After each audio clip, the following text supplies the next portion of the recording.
Today I want to talk to you a little bit about some of the factors and changes in the background that influence both the world and Asia. And then I want to turn to what I think are 7 important challenges for the administration, for the United States, and for all of us out there in the world of foreign and security policy. And when I do that, I want to do something that diplomats are shy about, even ex-diplomats. I want to try to give you some ideas about some of the things that we should be thinking about doing about those problems, if I can, as a way I hope to wind up what has been, from my perspective, a sensational series of really excellent presentations which have prepared, in many ways, the road for what I'm going to do. Let me turn first to background factors, and it is obvious, Chas Freeman made it clear to all of us, that Asia is important and will be increasingly important, perhaps the most important region in American foreign and security policy interests, combining as it does, in effect, in Western Asia, the turmoil of the Middle East, the size and growth of China and India, and indeed the potential for an existential threat against the United States of Russia, as well as all the changes taking place there and in between. Secondly, I think it's increasingly important in these weeks, particularly for all of us, to borrow an expression from Rummy: stuff happens. We see it all the time. We have some ideas that it might happen, but finding out when and how is a little hard. I think it is also important for us to know and understand that we are in a period in this country, and perhaps in others, where domestic issues, domestic imperatives, have had, in my view, more to say about foreign policy choices and leadership than I would have thought to be realistic and indeed possible, and some of the reasons why, some of the frustration that we have seen about American policies and indeed policies in other countries are related to that factor. Fourthly, it is obvious to all of us that globalization is making huge changes in many aspects of our lives, and particularly in these fields.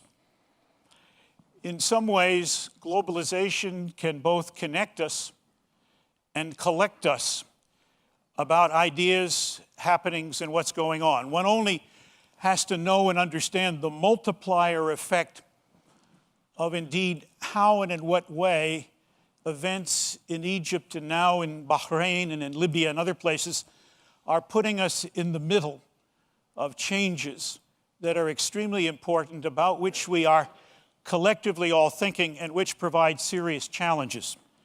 Globalization can help marshal people. It can provide information, unfortunately, without what one would call the natural capacity of the medium to correct the bad with the good. We are left increasingly to make decisions about pieces of information, one of which I saw just a few minutes ago is a letter that is circulating, believe it or not, from some people purportedly to be in the Revolutionary Guard in Iran, saying to the commander, "We will not shoot our own people." I have no idea whether it's true or not. It's startling because, of course, that was the linchpin, in my view, of change in Egypt. But it is interesting to recognize. I think in addition to that, we have found out over the last decade or so that military force is not a good solution for essentially diplomatic problems. Iraq and Afghanistan, in fact, have shown us that in some ways, military force has created a growth of problems and difficulties for the diplomacy and civilian side. I think increasingly we are seeing around the world a sense, as the UN Charter binds us, at least as a state, that force is to be used in self-defense, and there are arguments about how far that goes in a preventative capacity, and when the Security Council authorizes it. And increasingly, the international community is looking at problems in that sense. I think we're in a period of growth for diplomacy. I will talk a lot about diplomacy. In the end, you'll say, this guy's a broken record. Hasn't he got anything else to offer?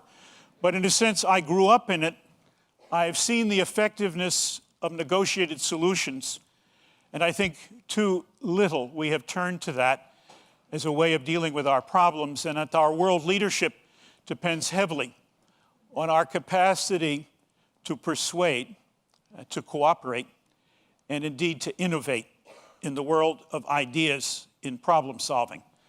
I think it is also interesting that increasingly diplomacy, still heavily based in our bilateral relations around the world, is becoming more multilateral. More use of international institutions and organizations, more creation of them. I'll mention at the end of my talk, if there's time, the G factor, the G2, the G0, the G8, the G20, the G-whiz, the geometry. But in effect, these are institutions that people are looking to work important tasks for us. I think it's also important to note that over the last 2 or 3 decades, the critical issues that are facing us have, in a sense, moved from the bilateral and the regional to the global. The question of energy, the issues of non-proliferation, and others. Doesn't mean that bilateral is out, and indeed, as a diplomat, much of our ability to be effective in multilateral questions depends on our bilateral relations with the states that are players. But it also means, in fact, that we are seeing many other non-governmental players. 3 very important treaties that the United States has had huge gas pains about: the International Criminal Court, the Landmine Convention, and the Small Arms Convention, were all the work of motivated, aggressive, hardworking, non-governmental organizations, which stimulated and saw them through.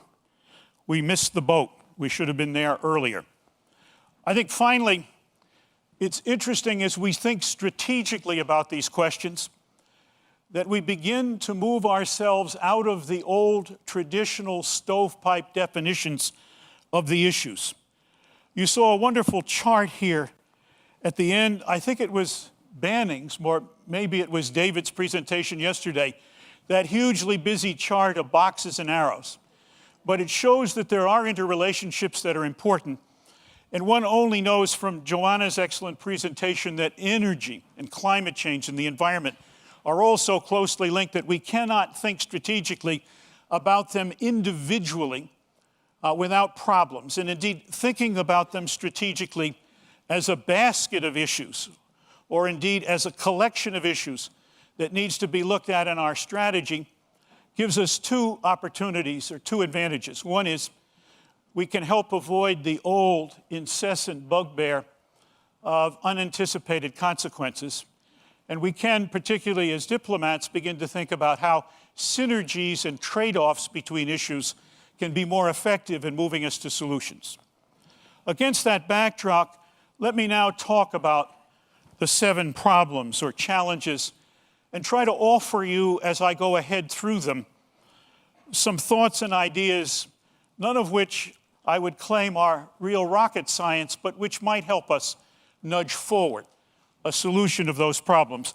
Let me begin with Western Asia, and let me begin with the Middle East, and let me begin with the basket, which is overflowing now, that goes from the Mediterranean to the Hindu Kush, from the Nile to the Indus. And let me say that the central configuration there is the 3 I-word countries: Israel, Iran, and Iraq. And Afghan and Pakistan, I like to think about it as Pakistan and Afghanistan. And if that isn't enough, we should talk about, obviously, Tunis, Egypt, and beyond. And I want to do that not in an assessment of Egypt and where it will go or the other countries. All I will say is that we've had a lot of the drama. Now a lot of the hard work lies ahead. And we are only, I think, partly in to where this problem is going. And you either have to be very lucky or a consummate liar to stand up here and say, I know how it's all going to come out. No one, I think, really even the best can escape that vice. And my sense is that contagion is something that I ought to say a few words about. We don't know how far contagion will go, but it's gone beyond where some of the best observers of the scene were a week ago when they said there are two barriers to contagion: money in Saudi Arabia and the Gulf, and force in Syria, Algeria, and Libya.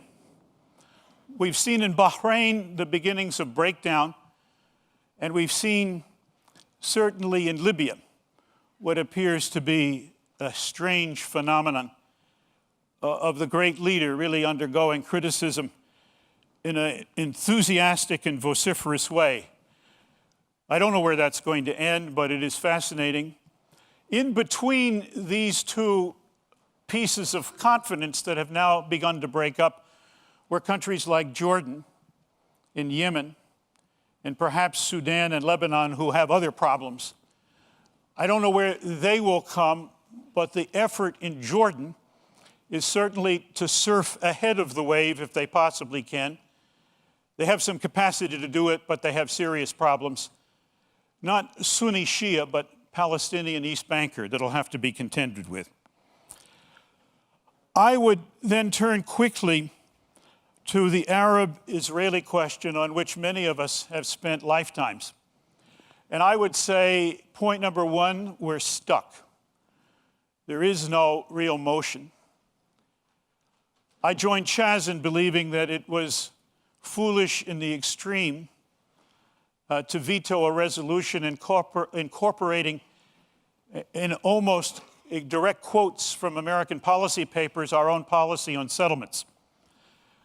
It is important, too, in the light of what is happening around the Arab world, that we think about whether, in fact, there is an opportunity now for peace, or merely accept the view that because things are in such turmoil, we can't possibly consider the question. I'm a lunatic optimist, not yet ready to be certified, but I'll come close today when I tell you I think there is an important imperative to move ahead with this stuck process, but it will require real leadership of the United States to do it, because I don't think there is any other person, place, possibility that can move this. I'll only say a couple of things here, and if there's time for questions, happy to entertain them. For a long time, I have felt that the mantra that the United States can't want peace in the region more than the parties is a violation of the principle that we control our own foreign policy and that we have serious and indeed now overriding interests in the region.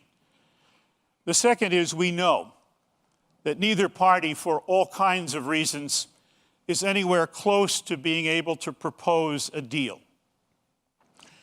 It's been my feeling for a long time that the next step for the United States is to put on the table the outline of the critical answers that have to be given to finding the question of a solution to the Middle East peace process.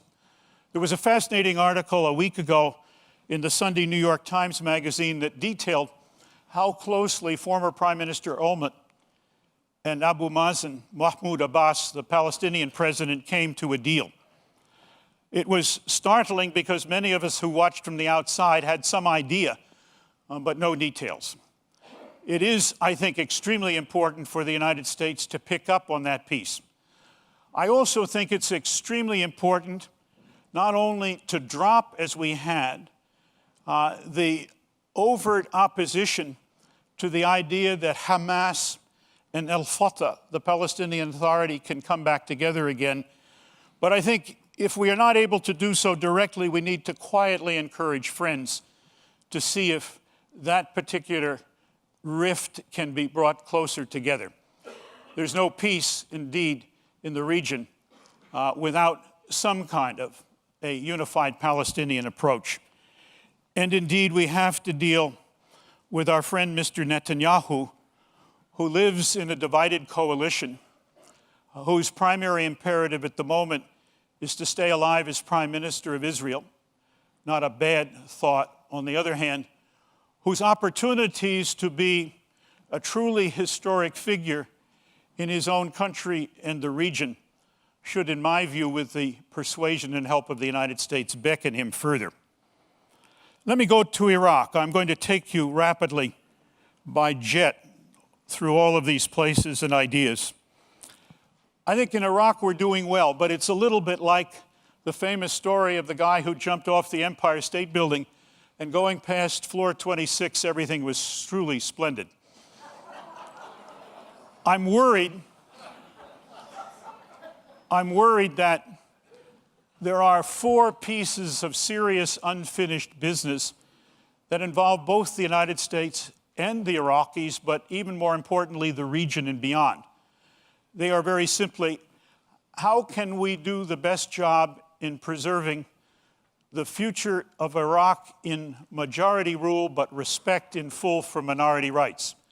How can we help the Iraqis arrive at a federation that can have the capacity to buttress and support those arrangements? Certainly it's not a tripartite arrangement. It's more like a federation of 18 provinces. How can we help to assure the Iraqis, who for years have been struggling with this, can find a fair and reasonable way to divide oil income for the future? And finally, how can we prevent those players in the region who have a hand and stake in Iraq from becoming part of the problem rather than part of the solution? My sense is there is a diplomatic challenge. It involves the region, and it involves many others. Turning to Iran, where I have spent a lot of time, I will only say the following. Again, it's my sense that the military option has no real capacity to produce a result, only risks that far exceed the potential for gain. That a second option is to sit back and watch and enjoy the potential nuclearization in a military sense of Iran. I don't believe that's acceptable. And the third is to see whether a negotiating possibility exists. We say we have tried, but both we and Iran have erected subtle preconditions, in my view, to moving a successful process ahead. We will have to find a way to convey to Iranians who are totally convinced that our objective is a regime change in Iran. And while that's to be devoutly hoped, I don't believe it can happen unless Iranians make that change, not that the U.S. can affect it. We'll have to find a way to convince Iranians that that's not our policy and not part of a negotiating process. We will have to find a way to broaden the scope of negotiations so it is not nuclear first or nuclear only, but raises questions of Afghanistan, Iraq, and other issues that on both of our sides are potential win-wins. And we need, I think, finally, to take a look at a nuclear response which has as its imperative something that I think we've neglected for a long period of time. We need a sustained, first-class, international inspection system in Iran, full-time, all-time. And my view is that if we could trade enrichment for civil purposes under multinational auspices for that, it would be a better deal than what we have on the table looking ahead now. Finally, Afghanistan and Pakistan. I'm working with friends to look at whether there is a negotiating option for the Afghan problem. I will say that I think the Pakistan problem far exceeds the Afghan problem in salience and importance and difficulty. But we're in Afghanistan. My sense is, from having talked to people in the region, including the Taliban, that almost all of the parties, with some hesitation on the part of the United States at the moment, would like to see a negotiation. The difficulty is that their aspirations, their bottom line, and indeed some of their preconditions are so far apart that immediate hopes for early positive answers remain very dim. On the other hand, no tough negotiation ever begins with a clear path through the resolution of all the parties. Let me take some other issues now. I think that 2 months ago or a month ago, I would have put the international financial crisis and the basket of issues that surround that, everything from mortgages to debt to new financial regulation in the international sphere at the top of the list. It is still there, very high. Domestically, we face the enormously difficult problem of when do we end stimulus and when do we start retiring debt. We are now moving very close to the turnaround point with respect to that. It will not be comfortable. We have, throughout this crisis, both administrations, I give credit, also saw that the international aspects of this were extremely important, and we moved into the G20 to begin to resolve it. My sense is that we are moving in the right direction there, that I have no unusually different points of view to offer. So let me go to another set of questions that has a particularly important Asia slant. It's what I would call rivals and partners: China, India, Russia, the European Union, which isn't a country and it isn't yet an institution, and Japan, Brazil, and then you could go on, perhaps Indonesia, South Africa, and so on. The first six, in my view, are indubitably part of a set of questions which now is going increasingly to occupy the time of the United States. These are mainly bilateral rather than thematic questions, although in many ways our business with these countries, importantly, will be in the bilateral area. The Obama administration's arrangements with Russia to turn a policy which was characterized by almost exclusively negatives on both sides into something somewhat more positive, now labeled the reset, although we still have trouble knowing what the right translation in Russia is for that, is important. And it is based on the simple-minded notion that if you can build a series of win-win problem-solving efforts, you can in many ways begin to contain and maybe even work constructively together on the negatives. There will always be negatives in these relations. With China, as we've seen yesterday, energy and climate change present one such opportunity. It may be far out, but I think there are things that we and China can do together on North Korea, which may be small at the beginning, but can begin to build somewhat in the direction that I talked about with respect to Iran. Not millennial, but cooperative and potentially important. And that we do not have to, in fact, say to the Chinese, they must do it all alone. And for goodness sake, we should not have the impression that we have total control by any means. There are other issues, obviously, with China. We need to sit down and talk about markets and debt in a way that can move us, I think, more constructively than we have found. I think it is interesting that with Russia and with China, with India, we have those issues. In India, we have gone through nuclear, for good or ill. The Indians would like to have more cooperation in space and more in high tech on their continuing agenda, and we will have other questions. The second piece that I think is important here is that we have evolved over time a way of articulating these relations, not yet fully codified, but something that in effect involves a significant amount of presidential and cabinet input into the operation, supervision, and maintenance of the relations. For a time, when I was in Russia years ago, I saw the Gore-Tchernomyrdin Commission work in this fashion. It was not an unalloyed success, but it made for a focus of attention and a continued effort at high level to get things done which otherwise would have strewn the wayside. We have the strategic economic dialogue with China. We have presidential commissions with India which are less effective, but in some ways can be moved ahead. We have an impossible relationship with the EU. Years ago, I used to help prepare for the summit. There was no meeting an American president wanted more opportunity to get away from than the summit with the EU. It exists to this day. We need to find an answer.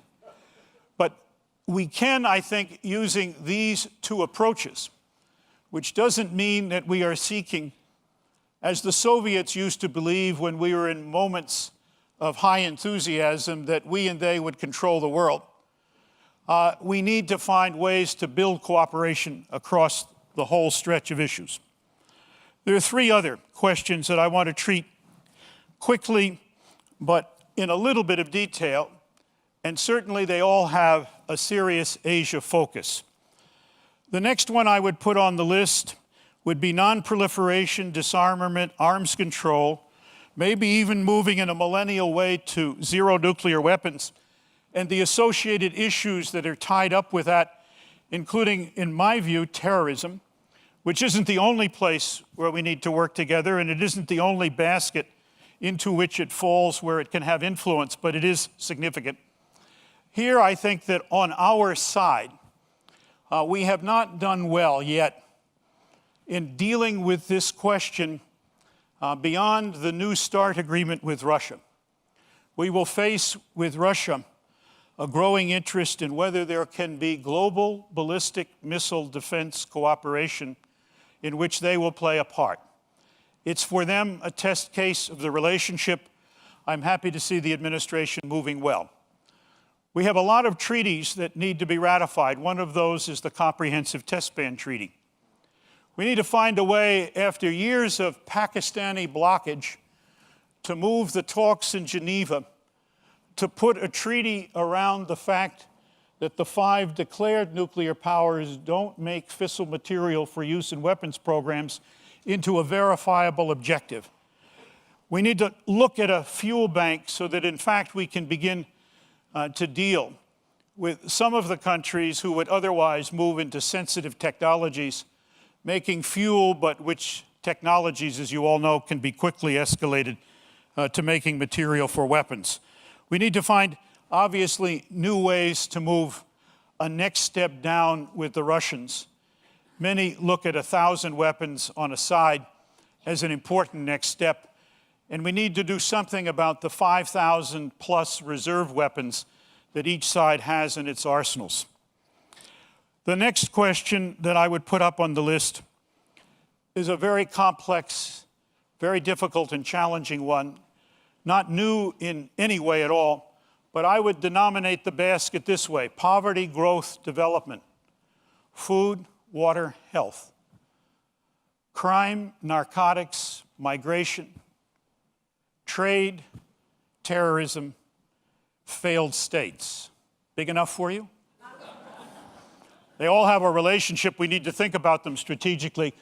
The only things that I can say is that we have conducted our aid programs in mercurial ways.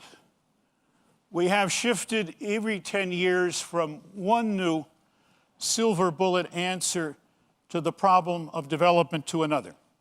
I'm happy to see the present administration is beginning to look at the notion that the problem is complex enough that we have to treat with a series of critical questions in our technical and indeed our monetary assistance to foreign countries.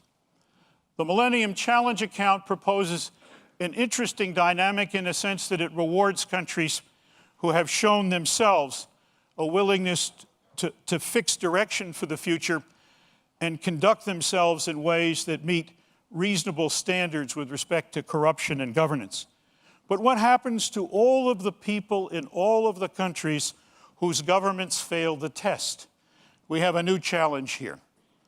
Internationally, working together with others is, in my view, an area for greater synergy, and we need to find new ways to do that, and indeed to work with the broad international community that many of us support in our own personal giving, the NGOs and the others who can move these processes ahead. Increasingly, we should put local government decision-making in the forefront of the test of our aid. And hopefully, we can engender the kind of internal commitment that is required to make it useful. Turning to two more: energy, environment, and climate change.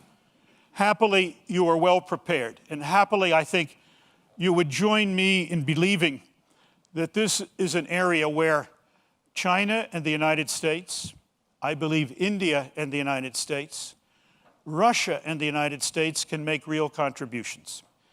It is significant that China has moved in 3 or 4 years from what we would purvey as an obstacle to progress to a pace setter. We need to find ways to move ourselves now from those same positions.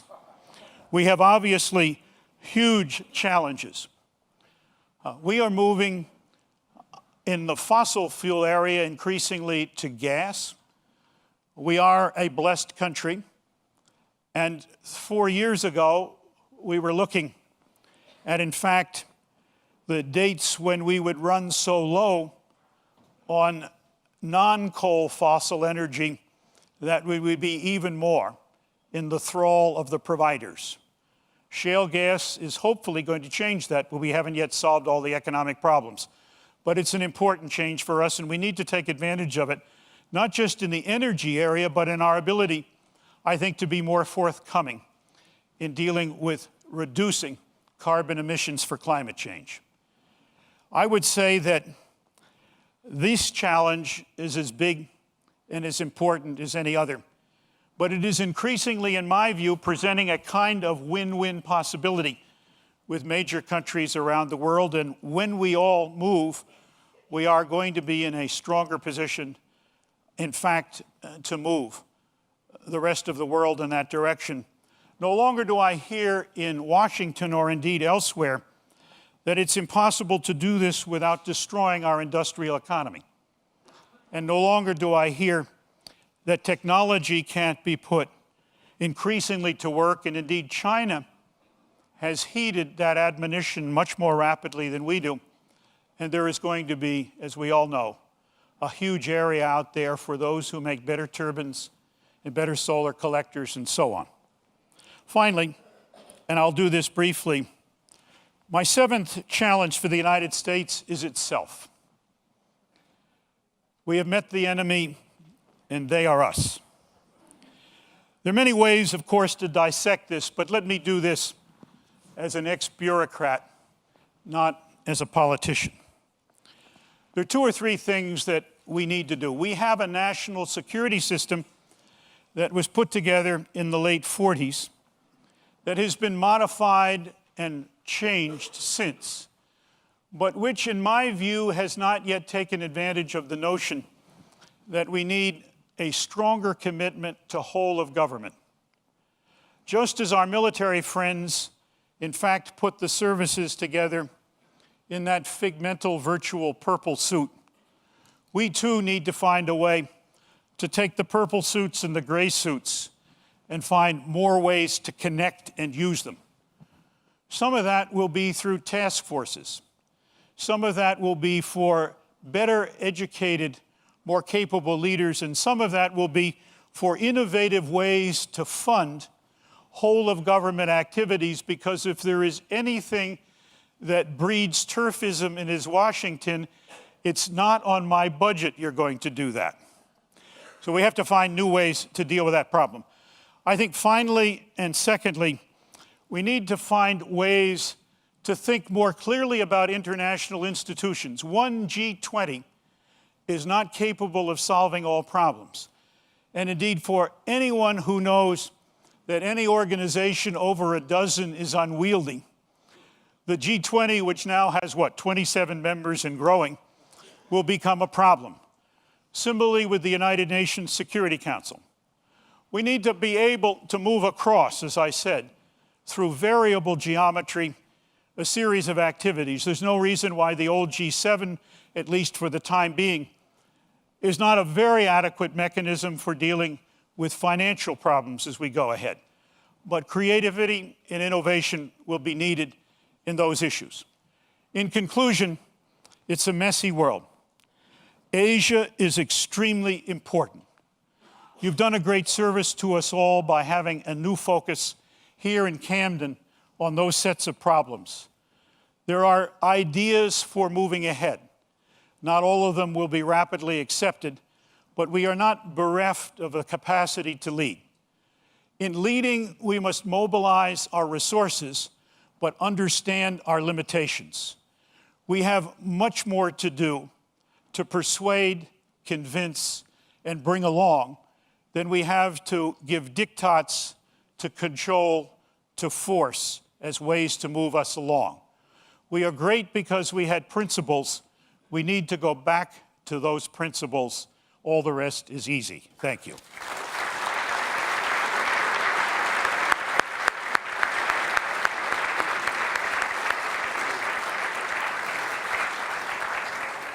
It's a great talk. I know there are a lot of questions. Unfortunately, as Tom said, he's on his way today in 15 minutes to Stockholm. So we've got time for 15 minutes of questions. So let's begin. There's a hand up back there.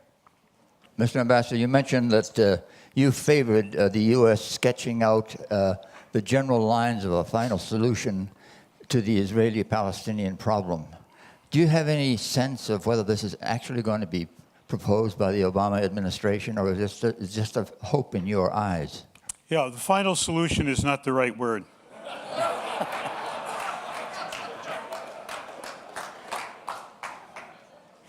I have been told they're thinking about it, but I've been told that for a year and a half. I don't know. Write your congressman. All right, Mike Stein. Belfast. In a very inspiring talk, I look at the new... When you say that, I'm waiting for the punch, Mike.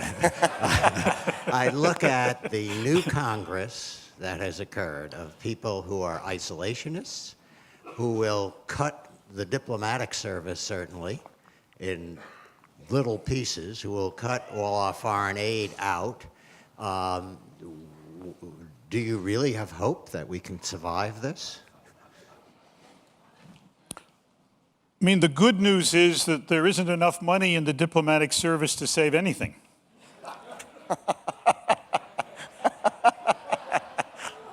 And the truly bad news is that it is always vulnerable. I'm hopeful that particularly Secretary Clinton, who understands this as well as anybody, who has been back and forth and has a certain acquaintance with the Hill, can be extremely helpful. As you all know, we had an orgy bill in the House yesterday.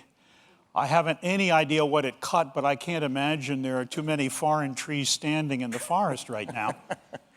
The Senate will have to pass it, and the President will have to accept it. I think there's no question that we are in a very difficult period, and that sacrifices will have to be made. And those of you who don't live in Washington will come to understand that not only are government salaries frozen now for 2 years, but they're going to go for 5. This is not encouraging, obviously, to those who would wish to serve their country in positions of challenge and danger. My hope is that we can find our way through this, and that what has to be done can be done in a way that is not just the usual congressional and executive meat acts, but has some prioritization to it. I think that generally speaking, the prioritization has always been everything but the military. That will change, and I think that Secretary Gates has been heroic in a number of ways, but often overlooked of suggesting that he himself would put almost $80 billion on the table. So these are the challenges. I don't know where they will come out, and it is difficult to be optimistic, but my sense is that at rock bottom, nobody believes that, in fact, we can survive as a country without knowing what goes on overseas and without influencing it, and the day of total isolation is past. Let us hope. Let us hope. We've got one on the balcony, then we'll go to the satellites. Helen Meserve, Southport, Maine. We've been talking about Asia for 36 hours. I've heard very little about Japan. 40 years ago, it was the only power. Today, it's completely off the radar. What's happening? Well, I think that it's a combination of the fact that the bad news was what put it before us. In the 90s, there were books, as you saw yesterday, in the book cover illustrations on the screen, that made it clear to us that in a decade, Japan would be the preeminent power in the world. The good news is that that's not happened. The good news is that we have now a closer relationship with Japan. The bad news in Japan is they're faltering with respect to how and in what way they can pull themselves together for future governance. But I think we have good reason to believe that we have been close and that we have a common perception of the region and we have a common concept of how to work together. And Hannah will tell you that good news doesn't get headlines. And so, in effect, maybe the fact that we haven't worried and wrung our hands over Japan is okay. And that I don't see in the near future critical, deep problems if the Japanese can work their way through the set of governance problems that are, in a sense, part and parcel of the fact that one-party governance in Japan, more or less, is a wave of the past, not the future. Satellite? No one has mentioned the UN other than in passing. Is there any hope that the UN can help resolve issues such as the problems with North Korea? Since I was ambassador there for almost 4 years, I have to be careful. My first inclination is to say, probably there are ways that in one form or another, there can be some helpful influence exerted by the UN. I think we have to know that the UN is really only us, not us as Americans, but us as the world, in a sense that there is no critical UN exercise other than what the parties to the UN will want and what they'll, in fact, empower the Secretary General and the Security Council to do. So I would say, I don't see, in all frankness, an immediate, useful, and very helpful role for the UN as an institution. But perhaps over time, the 6+1 talks, since they're all members of the UN, can find some ways where the UN might be helpful in various institutional arrangements that could come out of a process. But I see it as a long, murky, and very difficult and contentious issue. So I wouldn't put my hopes on the fact that New York has the answers to this one.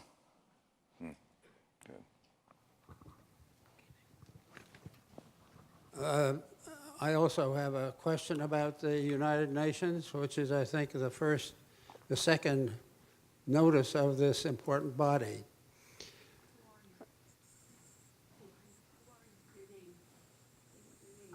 My name is Cyrus Hamlin. I'm from Scarborough. Is the United Nations a failed instrument of hope? That is the question we are asking ourselves. From the general reaction in the United States to mention of the United Nations, I would say there is little enthusiasm for it. Should we junk it and start over again, or can we rebuild it? I would say it's not a failed institution of hope. It has its failures, but it also has successes. And I can talk about those in a number of ways, but let me just say this, that I think, as I said in my talk, it's becoming increasingly apparent that the international community, for good or ill, will rely very heavily on the legitimacy offered by the Security Council with respect to the use of force by states around the world, particularly across international borders. I don't know that it will be entirely that. But let me take you in an entirely different direction. If you fly internationally, if you send a letter to a foreign country, if you're interested in 1,001 things, including SARS and many other questions, there is a series of institutions almost completely forgotten, part of the United Nations system, that in effect help us work together to make all those things work. They're bedrock. We wouldn't be where we are today in trade, in banking, in meteorology, in maritime commerce, and we can go on endlessly without those institutions.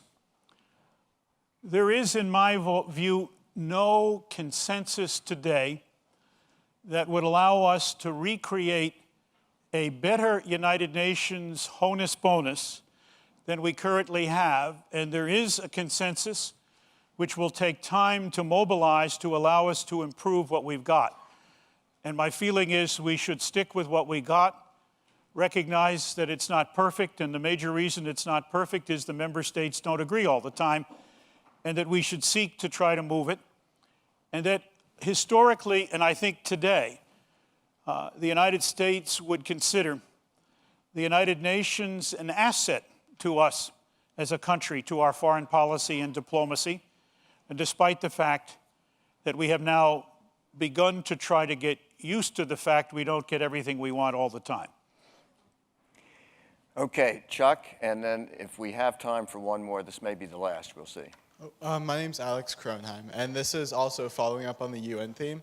I was just wondering how the possibility of India becoming a permanent member of the Security Council would affect American, Chinese, and Indian relations in Asia. Good question. I think that at the moment, despite the fact that the U.S. has endorsed this, we have a stronger than medium feeling that China is not at all enthralled. And that this is an issue in which the Security Council must act, and that China, that possesses a veto, is not likely to see this happen.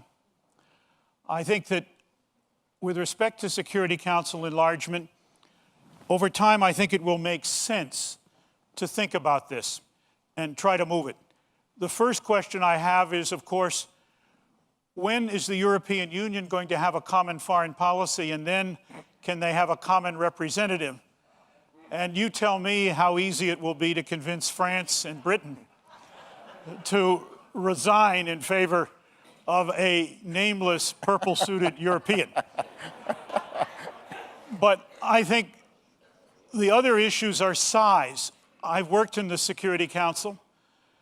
15 is difficult enough.